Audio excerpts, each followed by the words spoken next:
My own mom looked me in the eye and said, "I wish you were never born." I took a deep breath and replied, "Then pretend I never existed. Live your lives like there was never a daughter named Mia." The room went silent. Everyone at the party stopped and stared. My medical school graduation dinner was supposed to be a triumph, a celebration. Instead, my mother's voice, sharp and cold, cut through the joyous chatter like a knife. "Honestly, Mia, we wish you were never born." The entire restaurant went silent, and in that agonizing pause, 27 years of being the family disappointment crystallized into searing pain. My champagne glass trembled in my hand. Across the table, my father, Gerald, nodded in agreement, his face grim. My brothers, Tyler and Brandon, just smirked. They always did. In that single, breathtaking moment, I felt something shift deep inside me. I gently set down my glass, looked each of them dead in the eye, and uttered the words that would change everything. "Consider me as if I never existed. Live your lives as though there was never a daughter named Mia." The table stayed frozen. I could hear the distant clink of silverware from the kitchen, the soft jazz playing, but mostly, I heard my own heart pounding in my ears. Aunt Susan's fork clattered against her plate, a small, shocking sound. My cousin Emma's eyes were wide with a mix of horror and pity.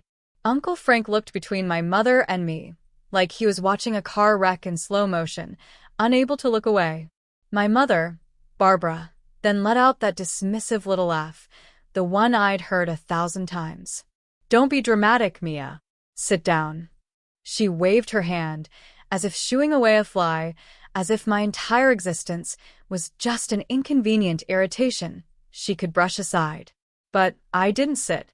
I couldn't. I just stood there, something breaking inside me, but also, paradoxically, something healing. All those years of being constantly compared to my brothers flashed through my mind like a frantic movie. Tyler, the golden child, the corporate lawyer who made partner by 32. Brandon, the tech genius who sold his startup for millions. And then there was me, Mia. the one who chose medicine instead of law or business. The one who worked 3 jobs through college, who took out loans while my brothers got family money, who graduated with honors but, in their eyes, never quite measured up. My father stood up, his face beet red, a vein throbbing in his temple. It was his signature move before a lecture. "You're being ungrateful, Mia. After everything we've done for you," I almost laughed, a bitter, hollow sound. Everything they'd done? They hadn't paid a single dollar toward my education. I'd worked myself to exhaustion, lived on ramen and coffee, studied until 3 a.m. after hospital shifts. All on my own. Yet somehow, in their distorted reality, they'd supported me. Barbara crossed her arms. "We told you to join Tyler's firm. You could have had a steady job, good money, respect. But no, you had to do things your way. Always so difficult." Brandon leaned back, that smug, perfected expression on his face. "Face it, Mia. "You've always been the charity case of this family. We all had to pick up your slack." That was it. That was the line. Something inside me snapped. Or maybe, finally, something clicked into place. I reached up and unclasped the family heirloom necklace from around my neck, the one my grandmother Dorothy had given me when I graduated college, even though my mother had insisted it should go to a more deserving grandchild. The gold felt cool and heavy in my palm. I placed it carefully on the pristine white tablecloth, right next to my untouched dinner. Then I took off the bracelet my father had given me for college graduation. It was engraved, "To our daughter." I placed it next to the necklace. "What are you doing?" Barbara's voice had an edge now, a tremor of fear she rarely showed. I looked at each of them, Tyler in his expensive suit, Brandon with his designer watch, my parents in their country club finest. And I felt nothing. Nothing but absolute clarity. "You said you wish I was never born," I said, my voice steady, surprisingly calm. "I'm granting your wish. As of this moment, you have no daughter named Mia. I don't exist to you. Live your lives exactly as you want, without me in them." My friend Amanda, who had been sitting beside me, grabbed my arm. "Mia, wait." I squeezed her hand. I'm okay. I promise. And the strange thing was, I meant it. I walked out of that restaurant without looking back. I didn't run. I didn't cry. I just walked. One foot in front of the other, past tables of shocked diners, past the hostess stand, and out into the cool evening air. My car was parked 3 blocks away. I made it all the way there before my hands started shaking, so hard I could barely get the key in the ignition. I drove to my tiny studio apartment, the one I'd just signed a lease on 3 weeks prior. My residency at Memorial Hospital was supposed to start in another 3 weeks. Everything was finally coming together. I sat on my secondhand couch and pulled out my phone. First, I blocked my mother's number, then my father's, then Tyler's and Brandon's. I purged them from my social media, too. Finally, I opened my email and typed out one final message to all 4. You said you wish I was never born. Your wish is granted. I no longer exist to you. Do not contact me. Do not reach out. We are done. I hit send, and for the first time in my entire life, I felt a weight lift off my shoulders. I actually smiled. I felt free. That feeling lasted exactly 4 hours. My phone started buzzing. Not from them, they were blocked, but from everyone else. Aunt Susan called twice. Cousin Emma sent 7 texts. Uncle Frank left a voicemail. Extended family members I hadn't heard from in years suddenly had my number. The messages were all variations of the same thing. What happened? Your mother is so upset. Can we talk? Families shouldn't fight like this. But then Grandma Dorothy called. She was 81 and sharper than most people half her age. Mia, sweetheart, I heard what happened. Good for you. I almost dropped the phone. What? I said, good for you. I've watched your mother treat you like garbage your whole life. About time someone stood up to her. Are you okay? I started crying then, real ugly crying. I think so, Grandma. You call me if you need anything. Anything at all. I mean it. We talked for an hour. She told me she'd already called Barbara and told her she was ashamed of her. That made me feel a little better, a little less alone. Then Amanda texted, Mia, your mom is trying to reach you through me. She sent me a message to give you. Do you want to hear it? What did it say? She says, if you don't apologize and come back, there will be consequences. I stared at that text for a long time. An apology? Not remorse, a threat. Consequences. I texted back. Tell her I said no. And Amanda, please don't pass along any more messages from her. She replied, I won't. I'm here if you need me. Love you. I turned off my phone and went to bed. For the first time in months, I slept through the night without nightmares about disappointing my family. 3 days later, I woke up to an email notification on my laptop. The sender, Dr. Patricia Hartley, the residency director at Memorial Hospital. Subject line, urgent. We need to discuss your residency position. My stomach dropped. My hands went cold. I clicked it open with shaking fingers. Dr. Chen, please contact my office immediately to schedule a meeting before your start date. A matter has come to our attention that requires discussion. Dr. Patricia Hartley. I read it 3 times. Each time, that word matter seemed to grow bigger, more ominous. What matter? What could possibly have happened? I'd completed all my paperwork, passed all requirements, everything was done. I called the office the moment they opened. The secretary, usually so friendly, sounded cold. Dr. Hartley can see you at 2 o'clock this afternoon. Please be on time. I arrived at Memorial Hospital 45 minutes early, my anxiety through the roof. I sat in my car, trying to calm my breathing, cycling through every possible scenario. Had I made a mistake on paperwork? Something wrong with my licensing? Had they found a better candidate? The thought that it might be connected to my family flickered through my mind, but I pushed it away. That was paranoid, right? They couldn't possibly reach into my professional life, could they? At exactly 2 o'clock, I walked into Dr. Hartley's office. She was in her late 50s, gray hair in a neat bun, with sharp eyes that had seen everything in 30 years of medicine. She gestured to the chair. Thank you for coming in, Mia. Her voice was professional, but I caught something in it. Concern? Disappointment? I couldn't tell. Of course. Your email said there was a matter to discuss. She opened a folder and pulled out several sheets of paper. We received some communications over the past few days that have raised concerns with our administration. My heart started pounding. What kind of communications? Anonymous emails and phone calls to our hospital board. Multiple people have reported concerns about your character, your stability, and your fitness for the pressures of a medical residency. I felt like I'd been punched. What? That's not true. Who said that? Dr. Hartley slid the papers across her desk. These are printouts of the emails. They describe an incident at a public dinner where you allegedly had a breakdown.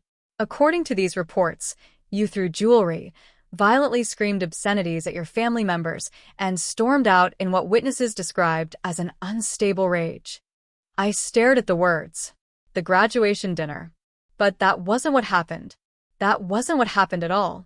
My voice was shaking. Yes, there was an incident, but it wasn't like that. My family said something incredibly hurtful, and I quietly removed some jewelry they'd given me and left. I didn't throw anything. I didn't scream. I just left. She studied my face. Can anyone corroborate your version of events? Yes. My friend Amanda was there. Several of my classmates. At least a dozen witnesses saw exactly what happened. I was talking fast now, words tumbling out. Dr. Hartley, I think my family might be behind these complaints. We had a falling out that night, and I cut off contact. I think they're trying to punish me. She was quiet for a long moment. Mia, I want to believe you. Your record until now has been exemplary. Your professors speak highly of you. Your clinical rotations were outstanding. But I could hear it coming. The hospital administration is concerned. They're worried about drama, about family instability affecting your performance. Several board members are pushing to rescind your position. I couldn't breathe. My entire career, everything I'd worked for, was crumbling. Please, please don't do this. I can prove what really happened.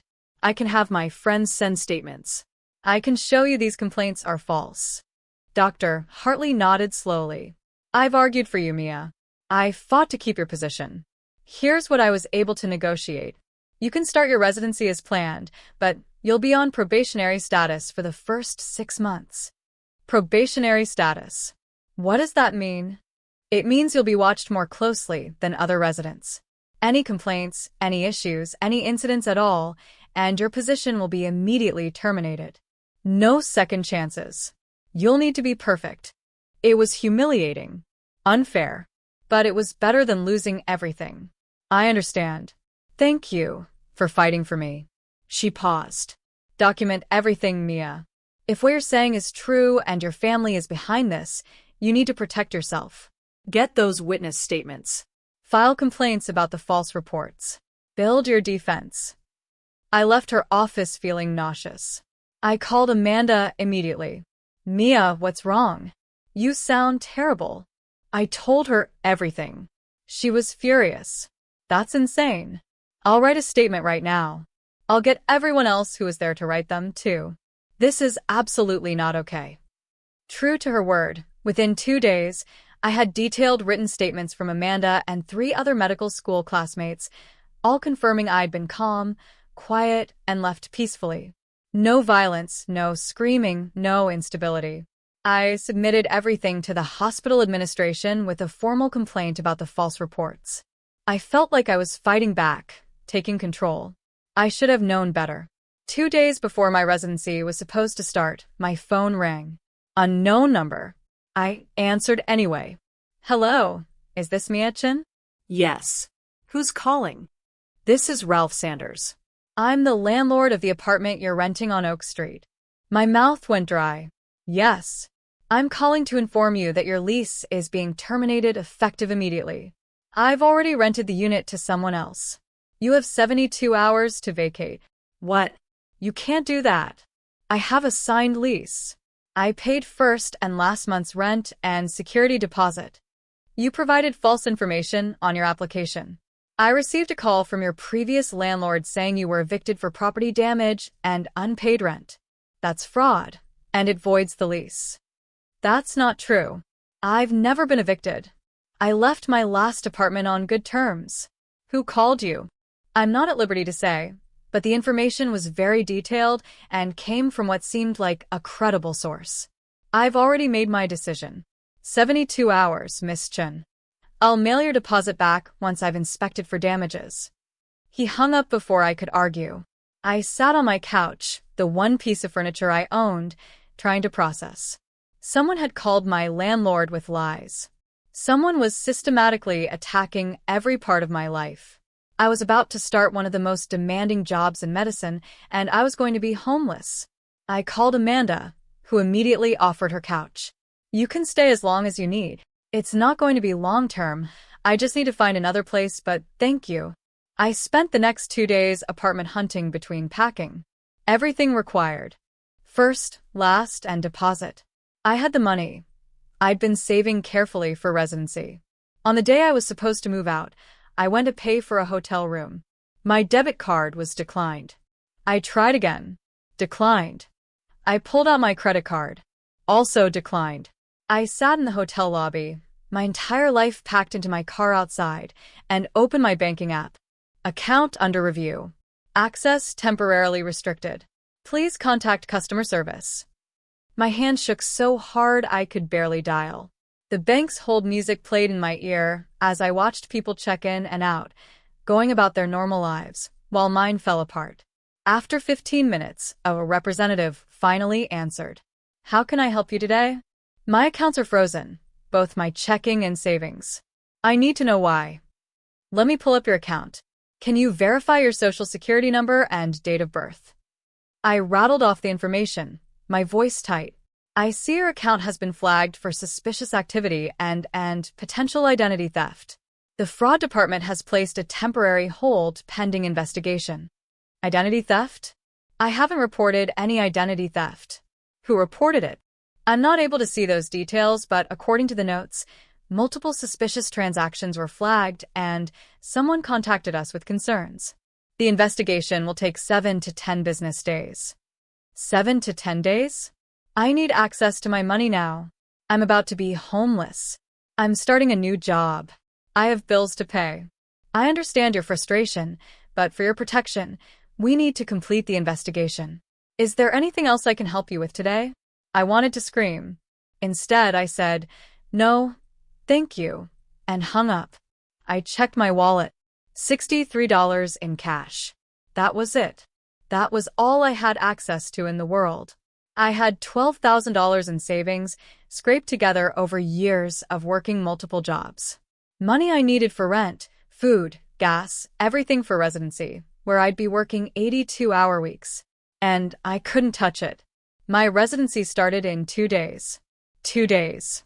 I needed professional clothes, a stethoscope, comfortable shoes. I needed a place to live. I needed to eat. And I had $63. I called Amanda again. She answered immediately. What's wrong now? My bank accounts are frozen. Someone reported suspicious activity and identity theft. I can't access my money. Oh my God, Mia. Okay. Okay. My couch is yours. Seriously, for as long as you need it. We'll figure this out. I drove to Amanda's apartment in a daze. She lived in a small 2-bedroom with her girlfriend, Sarah.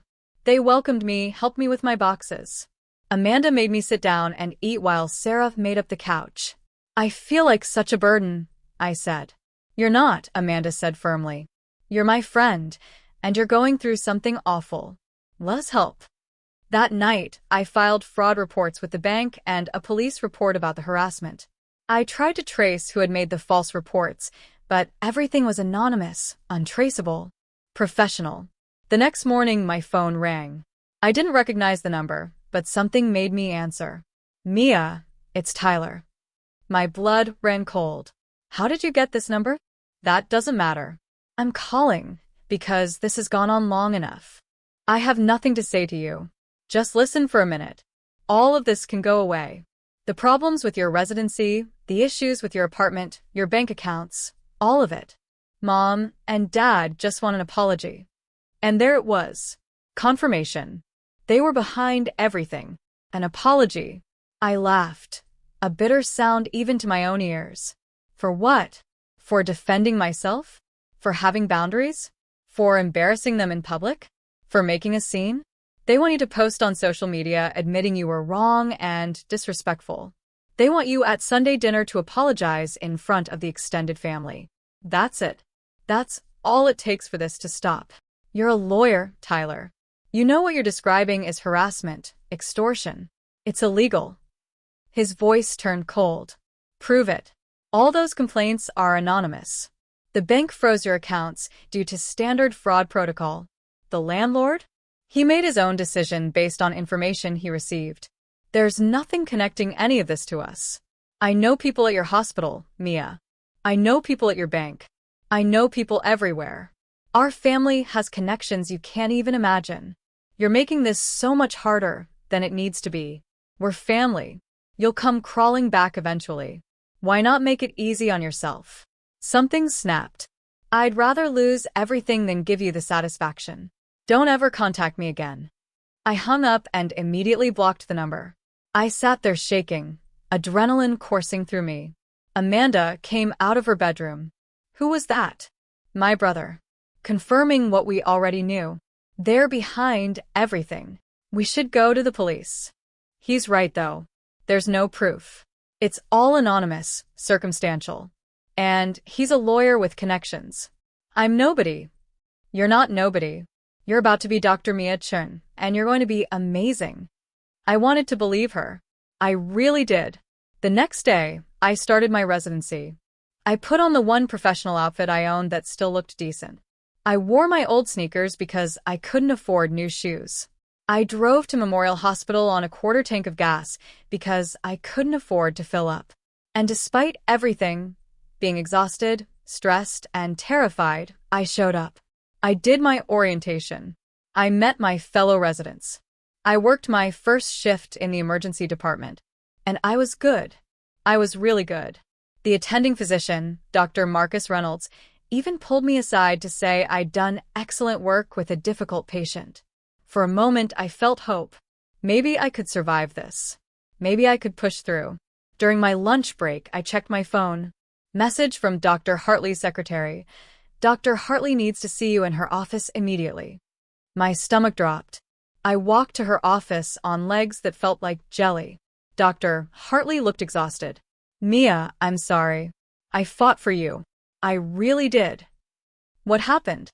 The hospital received an anonymous letter this morning. It claims you falsified parts of your medical school application. Specifically, it alleges that you plagiarized data from a research project in your third year. I felt dizzy. That's not true. None of that is true. I know, or at least I believe you. But the hospital administration has no choice. We have to investigate. And until that investigation is complete, you're suspended from the residency program, effective immediately. Suspended?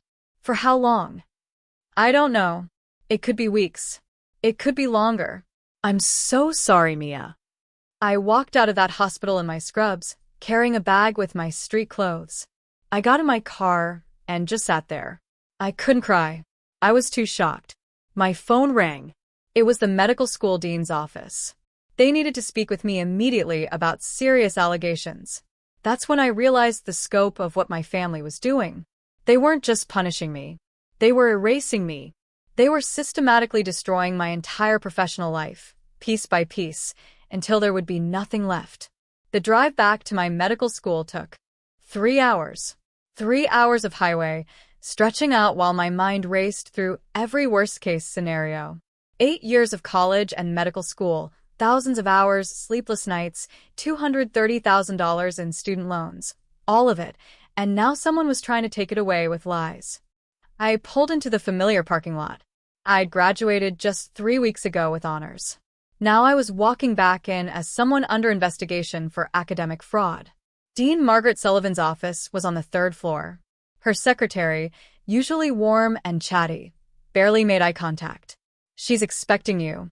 Go right in. Dean Sullivan, a tall woman in her 60s with silver hair and a reputation for being tough but fair, had always liked me.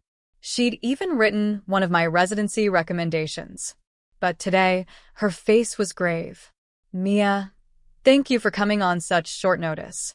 I'm sure you can imagine why I needed to see you. The plagiarism allegations. Dean Sullivan, I swear to you there's no truth to them.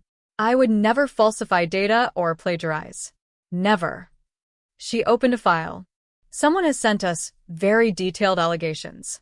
They provided what appeared to be email exchanges between you and a classmate discussing sharing research data inappropriately. The emails are dated from your third year, regarding the cardiology research project you worked on with Dr. Torres. Can I see them? She turned the papers around. I scanned the printouts. They looked real. My email address, my classmate Jennifer's, timestamps, everything. But I'd never sent these emails. I'd never even had conversations like this with Jennifer. These are forgeries. Someone created fake emails. Dean Sullivan, my brother Brandon runs a tech company. He has the skills to create something like this. Please, you have to believe me. I do believe you, Mia. Or rather, I want to believe you. But you understand I have to follow protocol. The school must investigate any allegations of academic dishonesty, no matter the source. My hands were shaking. What does that mean for me? It means your status as an alumna is under review. If these allegations are proven true, your degree could be revoked. Until the investigation is complete, you're in a state of limbo. The hospital has already been notified, which I assume you know. I was suspended this morning. I'm sorry. I truly am. But Mia, you need to understand the seriousness of this. Even if we prove these allegations are false, the damage to your reputation has already been done. Your professional references are being contacted. Your colleagues are being interviewed. People are talking. I felt sick. How long will the investigation take? At least 3 weeks, possibly longer. We need to review all your original research materials, interview your research partners and supervisors, examine the authenticity of these emails. It's a thorough process. 3 weeks. I was supposed to be in residency right now. Every day I wasn't there, I was falling behind. Even if I was cleared, who would hire a resident investigated for plagiarism? Dean Sullivan's expression softened. I know this is devastating. For what it's worth, Dr. Torres has already volunteered to help. He supervised your research, and he's confident he can prove your work was original. That was something, at least. Dr. Richard Torres had been my research mentor for 2 years. He knew my work better than anyone. Thank you. I appreciate you telling me that. I left the medical school feeling hollow. My phone was constantly buzzing. Notifications, messages from former classmates asking if the rumors were true, emails from medical colleagues expressing concern, even a voicemail from a hospital where I'd interviewed last year, rescinding their standing offer. The rumor mill was working fast. In the medical community, reputations were everything, and mine was being shredded in real time. I drove back to Amanda's apartment. It was early afternoon. She was at her residency, Sarah at work. I had the place to myself. I sat on their couch with my laptop and did something I probably shouldn't have. I Googled myself. The first result was my LinkedIn. The second, my graduation announcement. The third, a forum post on a medical student message board. The thread was titled, "Anyone know what happened with Mia Chun?" I clicked it against my better judgment. The comments made my stomach turn. I heard she plagiarized her research thesis. My friends at Memorial said she got suspended from residency on her first day. Didn't she have some kind of breakdown at her graduation dinner? I always thought she was kind of unstable, too intense. People who didn't even know me were discussing my life, my character, my career. And every comment made me sound worse. I closed the laptop and put my head in my hands. For the first time since that dinner, I let myself really cry. Not quiet tears, but the kind of sobbing that shakes your whole body. I cried for the career I was losing, for the reputation being destroyed, for the 8 years of work being erased, for the future I'd planned that was crumbling to dust. When Amanda came home that evening, she found me still on the couch, exhausted from crying. "Oh, Mia." She sat down and pulled me into a hug. "What happened today?" I told her everything. The meeting with Dean Sullivan, the fake emails, the investigation, the online rumors. By the time I finished, she was furious. "This is insane. We need to fight back. We need to expose what they're doing. How? There's no proof they're behind it. And even if there were, who would believe me? I'm just a suspended resident with a family that says I'm unstable. They have money, connections, lawyers. I have nothing. You have the truth, and you have people who love you. My phone rang. It was Grandma Dorothy. I answered, and her voice was warm and concerned. Mia, sweetheart, I heard about what's happening. Frank called me. He's been keeping tabs on your mother. I want you to know I'm on your side. Thanks, Grandma. I'm also going to hire you a lawyer. A good one. Someone who can fight this harassment. I can't ask you to do that. It's too much money. You're not asking. I'm offering, and I don't want to hear any arguments. Barbara is my daughter, but what she's doing is wrong. Someone needs to stop her. For the first time all day, I felt a tiny spark of hope. Within 2 days, I was sitting in the office of Carol Jensen, a sharp-eyed attorney in her 50s who specialized in harassment and defamation cases. Dorothy had hired her and was paying her retainer. Carol listened to my entire story, taking notes. When I finished, she sat back. This is a clear pattern of harassment. The problem is proving who's behind it. Everything's been done anonymously or through third parties. But we can start building a case. We'll file for a restraining order based on the pattern of behavior. We'll document every incident, and we'll be ready if they slip up and leave evidence. What about the plagiarism investigation? That's trickier. Your medical school has to follow their own process, but I can help you prepare. Your defense.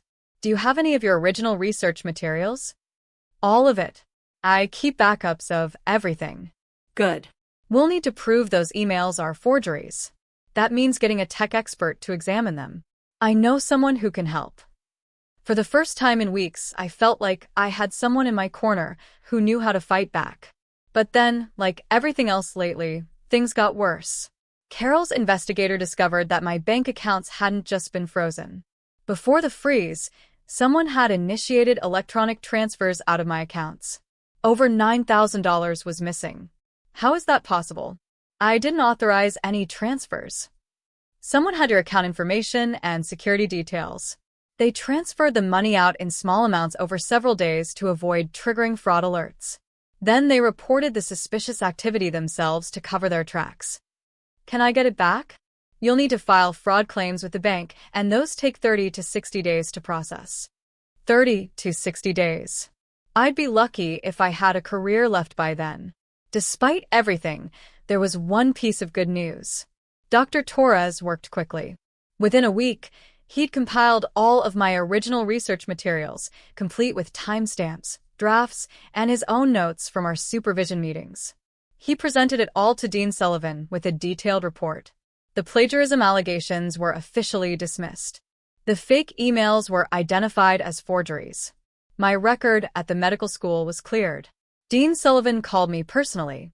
Mia, I'm so relieved to tell you this. You've been completely exonerated. I'm writing a formal letter to Memorial Hospital defending you and explaining the situation. I should have been ecstatic. Instead, I just felt exhausted. Thank you, Dean Sullivan. I really appreciate everything you've done. But when I called Dr. Hartley at Memorial Hospital, her voice was sad. Mia, I'm so glad the allegations were disproven, and I want you to know I fought for you. But the hospital administration has decided to terminate your residency position. What? Why? I was cleared. I didn't do anything wrong. I know. They know that too. But they feel that the situation has created too much disruption, too much drama. They're concerned about the hospital's reputation and the potential for ongoing issues. I'm so sorry. They've suggested you reapply next year. Next year? A whole year of my life lost. A year where I'd have to explain to every program why my residency was terminated. A black mark that would follow me forever. I understand. Thank you for trying. I hung up and sat in Amanda's living room, staring at the wall.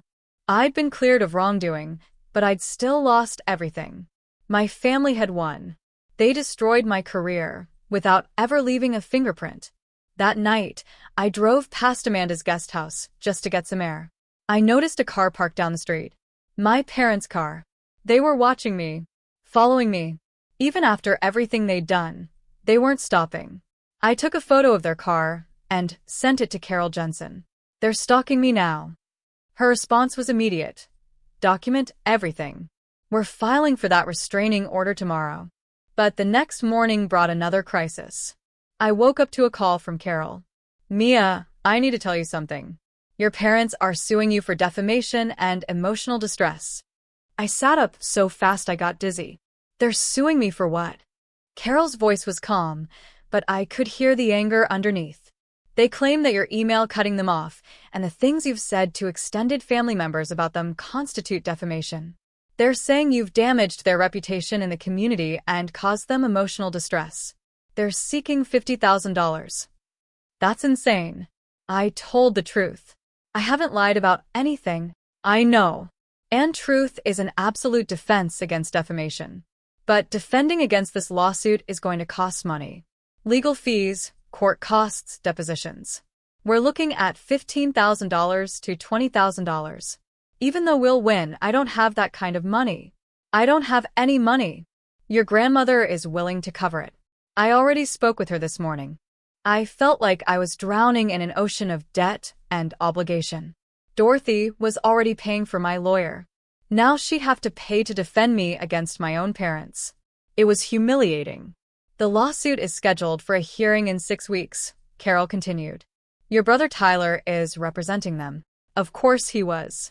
Tyler had connections throughout the legal system. This was going to be ugly. I hung up with Carol and looked at the clock. 7:30 in the morning. Amanda had already left for the hospital. Sarah was at work. I was alone in their apartment, unemployed, under investigation, being sued, and broke. I got dressed and went outside to my car. I needed to drive somewhere, anywhere, just to clear my head. But when I got to the driveway, my car was gone. I walked up and down the street, thinking maybe I'd parked somewhere else and forgotten. But no, my car was definitely gone. I called the police non-emergency line. I need to report a stolen vehicle. The operator took my information. Actually, ma'am, your vehicle was towed early this morning from that address. It was reported as abandoned. Abandoned? I drove it yesterday. It's registered, insured, everything. You'll need to contact the tow company. They are the ones who made the report. I got the number and called. The tow company wanted $375 to release my car. I had $11 in my wallet. I walked back into Amanda's apartment and just stood there. No car, no money, no job, no career, a lawsuit hanging over my head. And my family was still out there, still attacking, still finding new ways to destroy me. My phone rang. It was Dorothy. Grandma, I can't keep taking your money. This is too much. Nonsense. You're my granddaughter, and what Barbara is doing is unconscionable. I'm paying for that tow fee. Give me the number. Grandma. Mia, let me help you, please. I have more money than I could ever spend, and I want to use it to protect you. This is important to me. Her voice cracked a little on that last sentence. I realized this wasn't just about me. This was about her seeing her own daughter become a monster and trying to make it right. Okay. Thank you. She paid the tow fee, and Amanda drove me to get my car.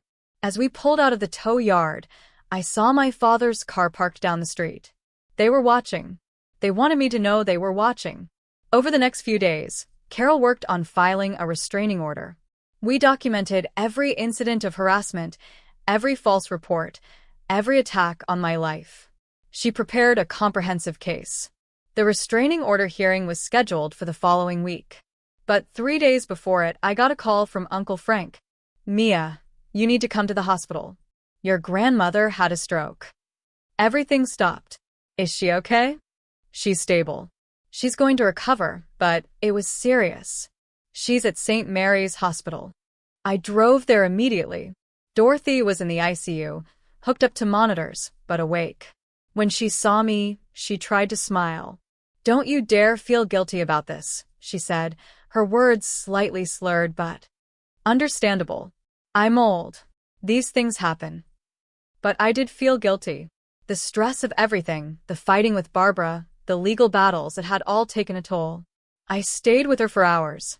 Uncle Frank arrived around dinner time. He pulled me aside. "Barbara's already making moves," he said quietly. "She filed for emergency guardianship of Dorothy this morning. She's claiming Mom is incapacitated and can't make her own decisions. She had a stroke, but she's lucid. She's talking. She's aware." "I know, but Barbara's trying to get control of Mom's finances. If she succeeds, that means no more money for your legal defense." I felt like I was going to be sick. Can she do that? She's trying, but I'm contesting it. So are several other family members. We're not going to let her do this. For the next week, my life became a blur of hospital visits, legal meetings, and pure survival. I found a part-time job as a medical consultant for a healthcare company. It wasn't residency, but it paid bills and used my medical knowledge. I started working 40 hours a week while also dealing with lawyers and court dates. The restraining order hearing finally happened. Carol presented all our evidence: the pattern of harassment, the false reports, the surveillance, the financial attacks. The judge listened carefully. Barbara played the victim, crying on the stand, talking about how much she missed her daughter, how worried she was, how she just wanted her family back. It was a performance worthy of an award. But Carol was better. She presented phone records showing the number of times they tried to contact me after I'd asked them to stop. She showed photos of their car outside Amanda's place.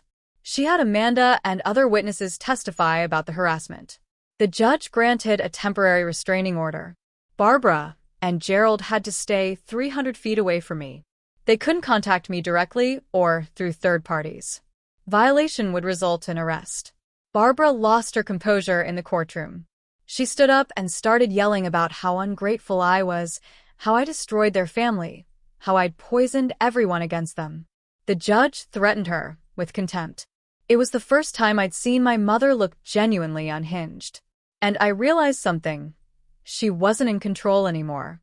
She'd lost control, and that terrified her more than anything. The guardianship petition for Dorothy failed. The doctors confirmed she was competent. Dorothy recovered well from the stroke and was discharged to a rehabilitation facility. And then something surprising happened. Carol filed a countersuit against my parents for harassment, stalking, and malicious interference with my career and finances. With all the documented evidence, she had a strong case. Tyler quietly withdrew as their lawyer, something about potential ethics violations. Barbara and Gerald had to hire a new attorney, and this one advised them to drop their defamation lawsuit against me. The lawsuit was dismissed. For the first time in months, I could breathe. I still didn't have a residency. I still had massive debt and a damaged reputation. But the active attacks had stopped. The restraining order was in place. The lawsuit was gone. My bank finally finished their fraud investigation and restored most of my stolen money. Not all of it, but enough that I had a cushion again. I kept working at the healthcare consulting job. I started therapy to process everything that had happened. I began the long, slow work of rebuilding my life. And then, 2 months after everything fell apart, I got an email that changed everything. "Dear Dr. Chun, I hope this message finds you well. My name is Dr. Sarah Mitchell, and I'm the residency director at Pacific Northwest Medical Center in Seattle. I recently heard about your situation from Dr. Patricia Hartley, who felt terrible about how things ended at Memorial Hospital. She reached out to several of her colleagues advocating on your behalf. After reviewing your record, speaking with your references at medical school, and learning what you've been through, I would like to offer you a position in our residency program starting in 3 months. Please let me know if you're interested in discussing this opportunity." I read the email 3 times. Seattle. All the way across the country. Far from my family, far from everything I knew. A chance to start completely over. A prestigious program. Maybe even better than Memorial. But there was a catch. Residency positions were public record. My family would be able to find out where I was going. And the restraining order was only valid in my current state. I called Amanda immediately. "They're offering me a residency in Seattle." "That's amazing. Are you going to take it?" "I don't know. What if they follow me? What if this all starts again? Then you fight back again. But Mia, you can't let them take your dreams away. You've worked too hard. You deserve this." I called Dorothy next. She was back home, recovering well, her voice strong. "Take it," she said firmly. "Take it and don't look back. Barbara can't hurt you anymore." The restraining order, the failed lawsuit. Frank and I watching her every move. She knows she's lost. Go be a doctor, sweetheart. It's what you were meant to do. I thought about it for 2 days, and then I accepted. 2 weeks before I was supposed to move to Seattle, a package arrived at Amanda's apartment, addressed to me. No return address. Inside was the family heirloom necklace I'd left on the table at the graduation dinner, and a note in my mother's handwriting. "You always took what wasn't yours. You don't deserve this. You'll fail." I stared at that note for a long time. The old Mia would have been terrified, would have questioned herself, would have wondered if maybe she was right. But I wasn't that person anymore. I'd been through too much. I'd survived too much. I put the necklace back in the box and put it in my storage unit. I didn't need it. I didn't need anything from them. And then I started packing for Seattle. The call came when I was halfway through packing up my life.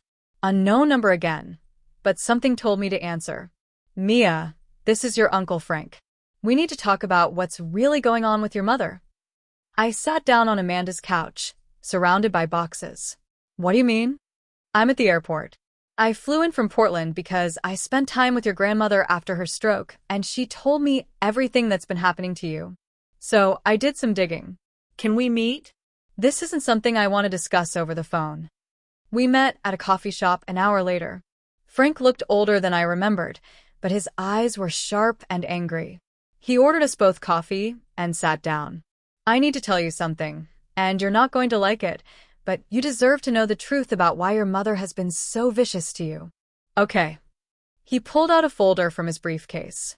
"I spent the last few weeks investigating Barbara and Gerald's finances. Called in some favors, asked some questions, looked at some public records. What I found was worse than I expected."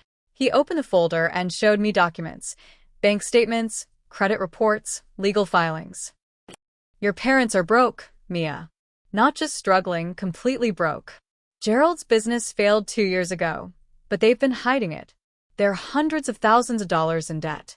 They're on the verge of losing their house. They've been living off credit cards and loans from Tyler and Brandon, trying to maintain appearances." I stared at the numbers. It didn't make sense. They'd always seemed so successful. "I don't understand. What does this have to do with me?" Frank pulled out another document. "This is a copy of Dorothy's will from 5 years ago. She changed it after Barbara tried to manipulate her into giving her money for one of Gerald's failed investments. In the current will, Barbara only gets 20% of the estate. You get 50%. The rest goes to other grandchildren and charities." My hands went cold. I didn't know that. Barbara knows. She's known for years, and she's been trying everything to either get Dorothy to change it back or get guardianship, so she can control Dorothy's money. Your grandmother is worth about $4 million, Mia. Barbara is desperate. Suddenly, everything made sense. The cruelty at the graduation dinner wasn't just about control or disappointment. It was about money. She wanted me broken, I said slowly. She wanted me dependent on them, so they could manipulate me. Exactly. And when you cut them off instead, they panicked. Every attack since then has been calculated to destroy your independence. If you have no career, no money, no support system, you have to come back to them. Then they could control you. Maybe even convince you to side with them about Dorothy's will. Or convince Dorothy I'm unstable and shouldn't inherit that too. The plagiarism allegations, the harassment, all of it was designed to make you look unfit. If Dorothy believed you were having a breakdown, she might change the will. I felt sick. They'd been systematically trying to destroy me for money. I'm sorry, Mia. I'm so sorry I didn't see this sooner. I've been on the other side of the country, and Barbara and I haven't been close in years, but when Dorothy had her stroke and told me what was happening, I had to look into it. Does Grandma know about their financial situation? She does now. I showed her everything. She's furious. She's talking about cutting Barbara out entirely. Over the next few days, Frank testified in the guardianship case, presenting all his financial research. The judge was not impressed with Barbara's desperation to gain control of her mother's assets while hiding her own financial ruin. The restraining order hearing had already happened, but Frank's information strengthened the case. Barbara and Gerald had to stay away from me. No contact, no third-party messages, 300 feet minimum distance at all times. I watched Barbara in that courtroom, and for the first time, I saw her clearly. Not as my mother, but as a desperate woman who'd gambled everything on maintaining appearances and lost. She'd sacrificed her relationship with her daughter, her integrity, her reputation, all for money she was never going to get. And I felt nothing. Not anger, not sadness, just relief that it was over. The defamation lawsuit they'd filed against me collapsed under the weight of all the evidence. Carol's countersuit for harassment and malicious interference was so strong that their new lawyer advised them to settle immediately. They dropped their case, agreed to pay my legal fees, and signed documents agreeing to never contact me again under penalty of additional legal action. Tyler had already withdrawn as their counsel, probably realizing he'd crossed ethical lines by using his legal connections to help them harass me. Word got around the legal community. His reputation took a hit. My bank finally restored all the money that had been stolen. The fraud investigation confirmed someone with inside information had accessed my accounts before freezing them. The bank couldn't prove who, but they restored every dollar and apologized for the delay. Dorothy recovered fully from her stroke. She moved into an assisted living facility that was more like a luxury apartment complex, somewhere she'd have help if she needed it, but could maintain her independence. She remained sharp and in full control of her affairs, and she was more determined than ever to help me. "I'm giving you a check for $50,000, she said when I visited her. "Don't argue. It's a gift, not a loan. Use it to start your new life in Seattle. Get a nice apartment. Buy what you need. Have a cushion while you settle in." I started to protest, but she held up her hand. "Mia, I'm 81 years old. I have more money than I could spend in 3 lifetimes. And you know what? Watching you stand up to Barbara, watching you refuse to break no matter what she threw at you, that's made me prouder than anything else in my life. You're the granddaughter I always hoped you'd be. Strong, principled, brave. Let me help you. It would make me so happy." So I accepted. And it felt like freedom. I found a beautiful one-bedroom apartment in Seattle near the hospital. I bought new furniture. I got professional clothes for residency. I treated myself to things I'd always considered luxuries, like quality running shoes and a real coffee maker. Amanda threw me a goodbye party. Dorothy came, supported by a walker but smiling. Frank flew in from Portland. Sarah, Amanda's girlfriend, made an incredible dinner. Several friends from medical school showed up. It was small, but it was full of people who genuinely cared about me. "To Mia," Amanda said, raising her glass, "who showed us all what real strength looks like." Everyone cheered, and I felt tears in my eyes. Good tears this time. I moved to Seattle 2 weeks later. The drive across the country took 4 days, and every mile felt like leaving the past behind. I listened to podcasts and music, stopped at roadside diners, slept in budget hotels. By the time I reached Seattle, I felt lighter than I had in years. Pacific Northwest Medical Center welcomed me with open arms. My new residency director, Dr. Sarah Mitchell, was warm and supportive. My fellow residents were friendly and talented. Nobody knew about my past drama. I was just Dr. Mia Chen, the new resident who transferred from the East Coast. I worked hard, harder than I'd ever worked. 80-hour weeks in the emergency department, learning from incredible attending physicians, treating patients, saving lives. And I loved every exhausting minute of it. For the first time in my life, I felt happy, genuinely, completely happy. I made friends with my residency cohort. I started dating someone, a nurse named Chris, who was kind and funny and had no idea about my complicated family history. I adopted a dog from a local shelter, a sweet mutt named Charlie, who greeted me every day like I was the best thing in the world.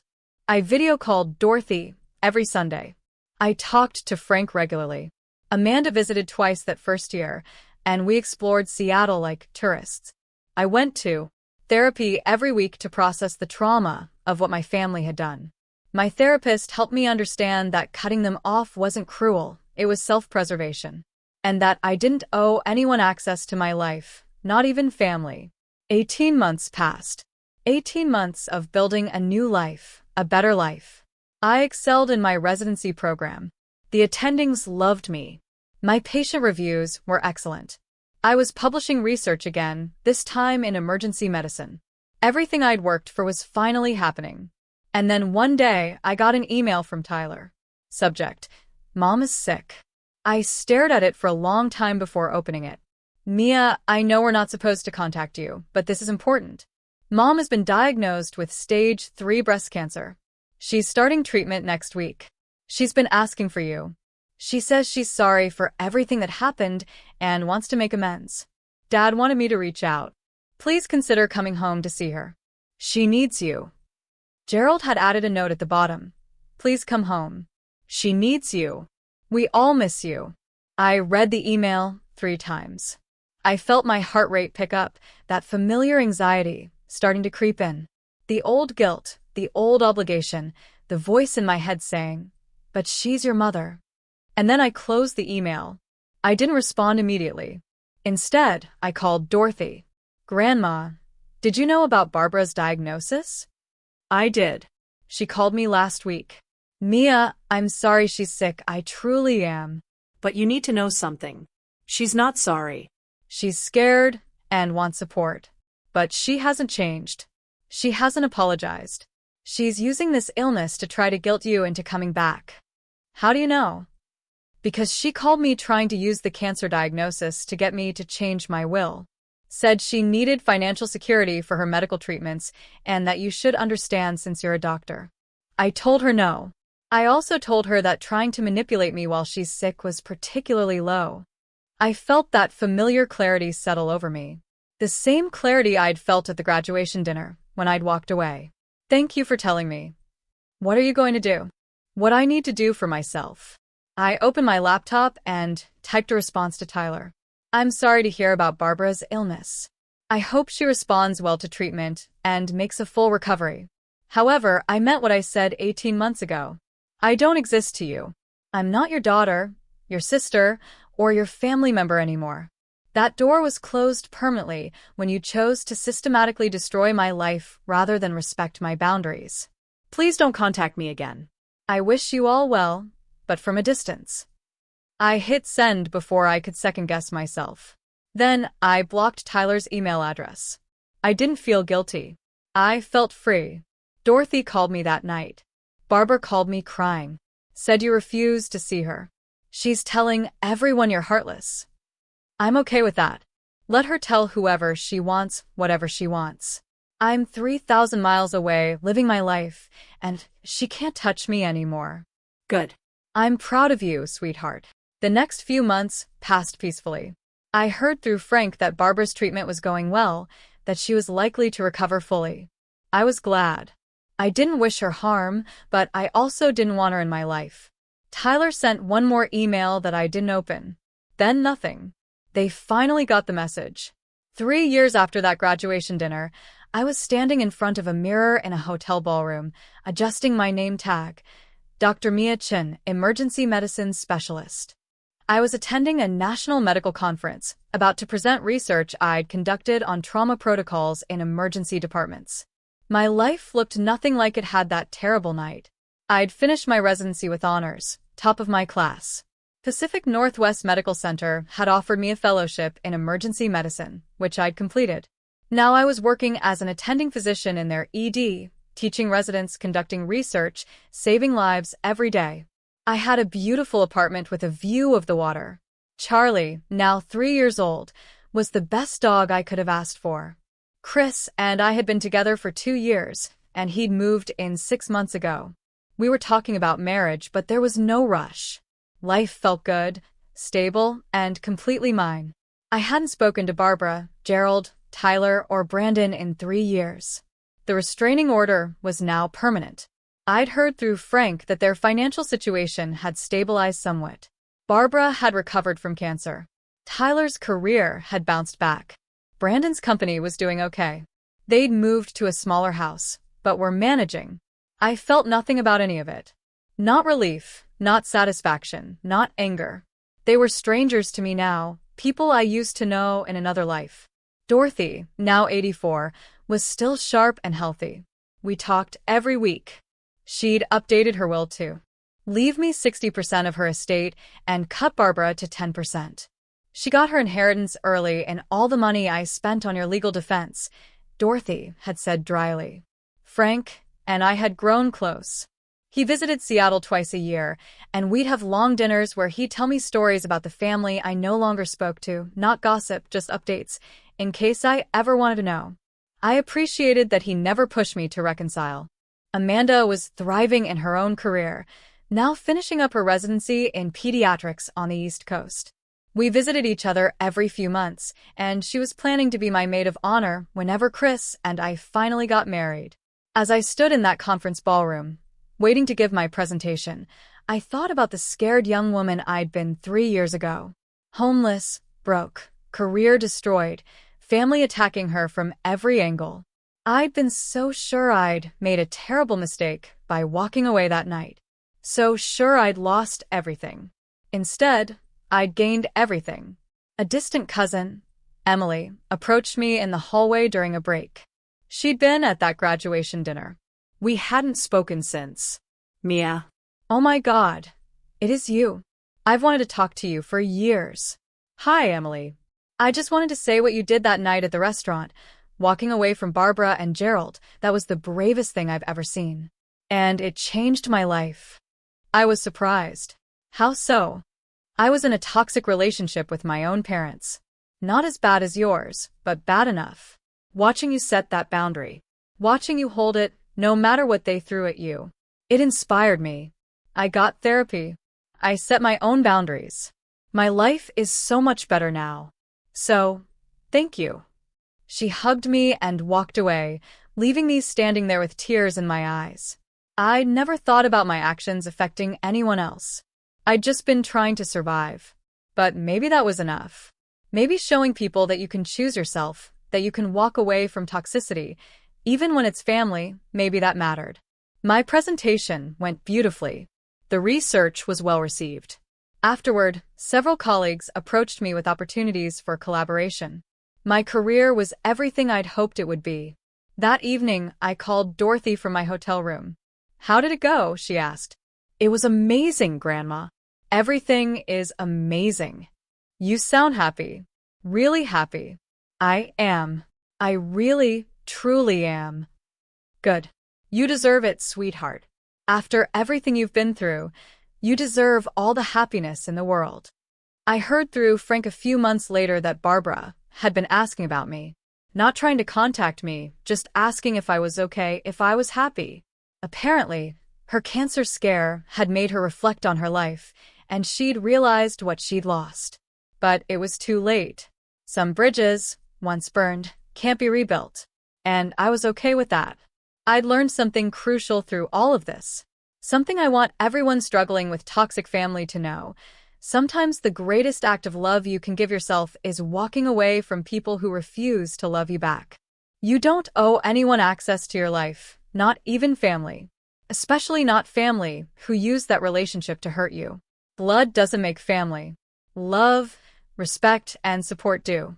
When you choose yourself, when you set boundaries and hold them no matter what, you make space for real love, real success, and real peace. The people who truly love you will respect your boundaries. The people who don't, they weren't really loving you in the first place. It's been almost 4 years now since that graduation dinner. For years of building a life on my own terms, of finding family in chosen people rather than assigned ones, of learning that I'm stronger than I ever imagined. I still have hard days. Therapy is ongoing. Trauma doesn't just disappear. But I also have good days. Great days. Days where I wake up grateful for every choice I made, even the scary ones. Especially the scary ones. Because those scary choices, the choice to walk away, the choice to stand alone, the choice to keep fighting when everything seemed lost, those choices saved my life. And if you're watching this, dealing with your own toxic family, wondering if you should set boundaries or walk away, feeling guilty for wanting to choose yourself. I want you to know something. You deserve peace. You deserve respect. You deserve love that doesn't come with conditions and cruelty. And if the people who are supposed to love you can't give you that, you have every right to walk away. It won't be easy. It might be the hardest thing you ever do. But on the other side of that difficulty is freedom, is peace, is a life that's truly yours. And that life is worth fighting for.